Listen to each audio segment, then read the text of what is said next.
I knew Dr. Carrie best from the time I was young. When I was young, we would go to the New Glasgow Baptist Church and saw her there. And then in later years, of course, would see her, hear her strong voice. And she was one of those individuals that if she beckoned you, you went because she had something to say. She might want you to help her with something, but she always was a very commanding presence. And so I knew her, I really admired what she did. And as a journalist, when I first started, she was one of the people that I knew about. So I knew that I wasn't the first person to try to do work in journalism because Carrie Best was there. And even before Carrie Best, there was a newspaper called The Atlantic Advocate that was published by Black Nova Scotians at the turn of the century in the early 1900s. And so The Atlantic Advocate, then Carrie Best as a trailblazing journalist. So I had those in my background, as you might say, that I knew that there were people who had done that kind of work before I started. How old are you now, Carrie Best? 88 and a half. And have you, as I have heard, spent your lifetime fighting racism in Nova Scotia? You could say that, yeah. Racism began with me, I would say, at birth. But I fought on my own terms and with my own weapons.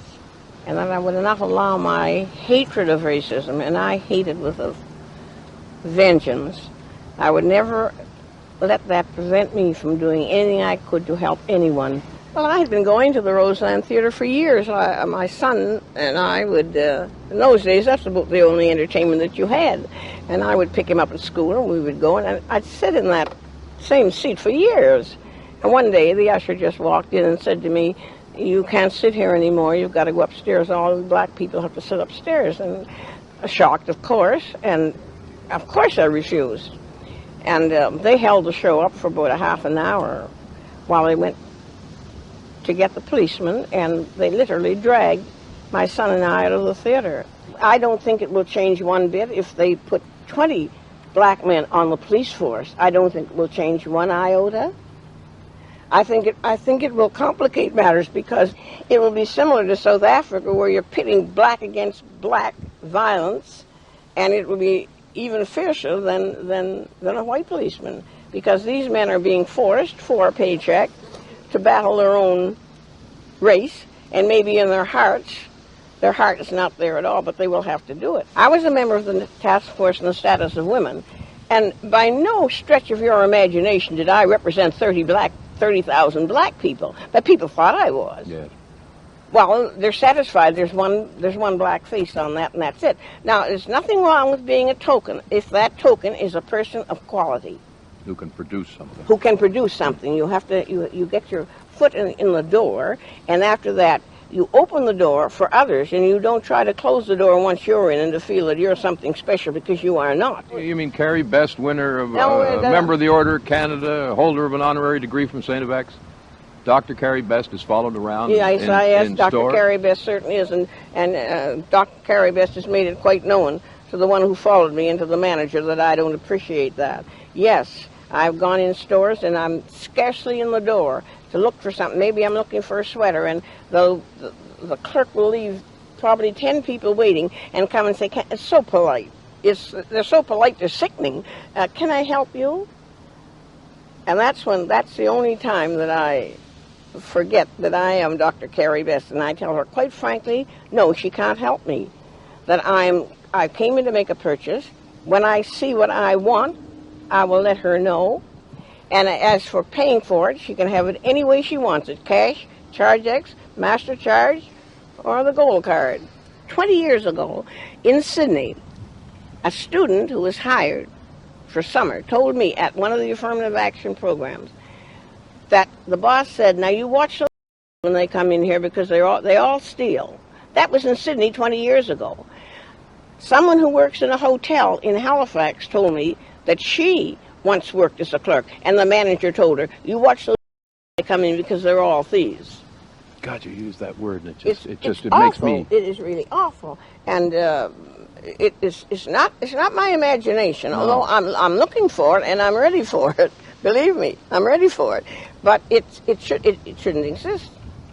Nobody Jim, in Nova Scotia or in Canada or in the world has the power to rob me of my personal dignity, whether it's my next door neighbor or whether it's the Premier of Nova Scotia.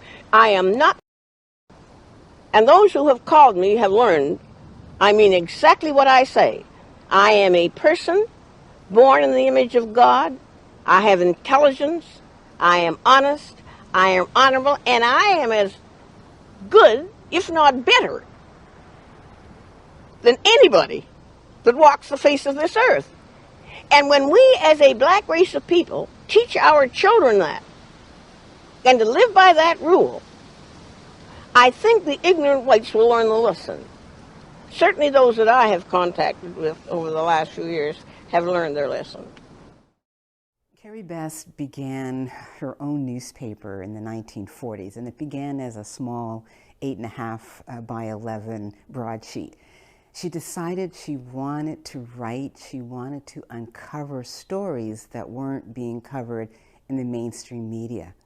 She was a very fierce champion for human rights and justice. She did not like injustice and decided she wanted to write about stories that no one else was covering. And so that's what she did. She covered stories related to Indigenous people in Nova Scotia, covered stories about the experiences of people from the Black community in Nova Scotia, and her newspaper actually went across the country.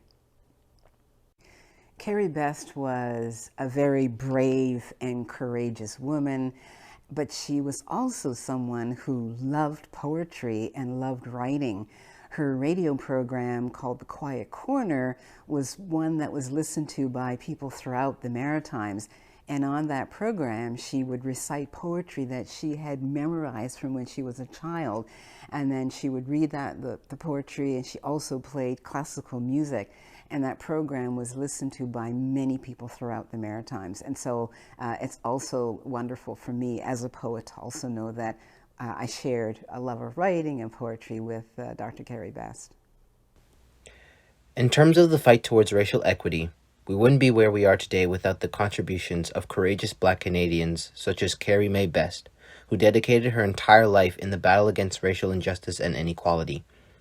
Carrie would go on to become a human rights activist, author, journalist, publisher, broadcaster, and one of the most underappreciated social activists of both her and our generation.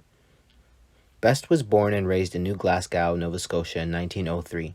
She was an extremely intelligent child, writing poetry at just the age of 4, and often submitted her opinions to editors of her local newspapers as a teen.